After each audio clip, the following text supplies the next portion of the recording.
সেই লোকদের দেখো যাদের ভাগ্য তোমার চেয়ে খারাপ, সেই সব লোককে দেখো না যারা তোমার চেয়ে বেশি ভাগ্যবান। তা না হলে তোমরা আল্লাহ তাআলাকে স্মরণ করায় অবহেলা করতে পারো, তা না হলে প্রতিপালকের প্রতি অকৃতজ্ঞ হয়ে যেতে পারো। তাহলে নবী বলেছেন তাদেরকে দেখো যাদের ভাগ্য খারাপ।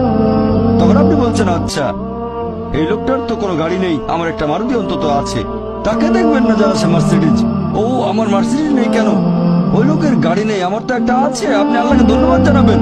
যখন মার্সিডিজ গাড়ির মালিকের সাথে নিজেকে তুলনা করবেন, ও আমার কেন মার্সিডিজ গাড়ি দিলেন না, তাদেরকে দেখবেন যাদের ভাগ্য খারাপ। তাহলে আপনি আল্লাহ সুবহানাহু ওয়া তাআলাকে স্মরণ করছেন। আর এটাই বৈশিষ্ট্য মানুষের। এরকম একটা গল্প যে এক লোকের মনে অনেক দুঃখ, কারণ তার কোনো জুতো নেই। তারপরে সে একটা লোককে দেখলো যার একটা পাই নেই। লোকটা অভিযোগ করতো আল্লাহর কাছে যে জুতো নেই, আল্লাহর কাছে অভিযোগ করতো আমার কোনো জুতো নেই।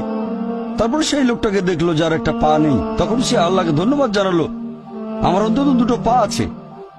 তাহলে সন্তুষ্ট হওয়া একটা পরীক্ষা। আমাদের নবী মুহাম্মদ সাল্লাল্লাহু আলাইহি ওয়াসাল্লাম বলেছেন, এটা আছে সহিহ বুখারীতে খণ্ড নম্বর ৮, যে সত্যিকারের সম্পদ হচ্ছে সন্তুষ্ট হওয়া, ধন সম্পত্তি নয়। সত্যিকারের সম্পদ হলো সন্তুষ্ট হওয়া, পরিতুষ্ট হওয়া। আপনার যা কিছু আছে সেটার জন্য বলবেন আলহামদুলিল্লাহ, সকল প্রশংসা আল্লাহ। তাহলে হবেন সত্যিকারের